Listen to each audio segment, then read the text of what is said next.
This summer I'm working on two-dimensional tracking of colloidal particles with holographic microscopy.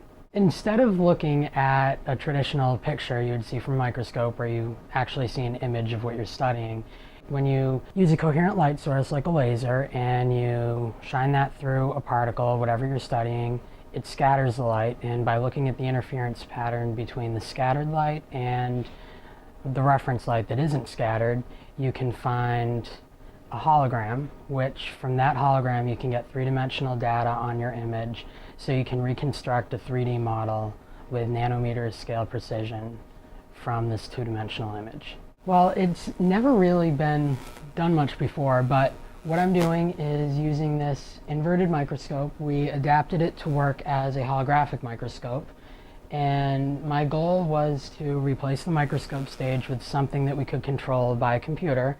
So we are automating it so we can track particles so they don't move out of our field of view. Because the particles we're studying are on the order of hundreds of micrometers, and because they're so small, they're affected by the Brownian motion in the water or whatever solution we have them in.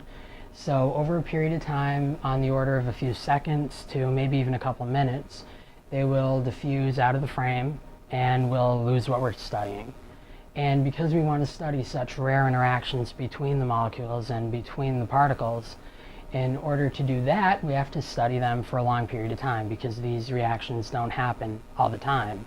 From our 3D model that I designed on a computer, I was able to print out schematics and take them downstairs to the machine shop, where I built these two parts out of aluminum, which hold the actuators and allows us to attach them to the stage. And we have them connected to our computer, where I had to adapt a program and design one that would automatically track whatever our particle we're studying is.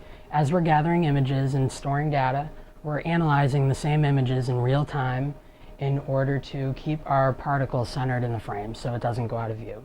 And we log all the moves to probably tenths of a micrometer precision, and then we can just go back and look at all our data, and we don't have to worry about it going out of the field of view.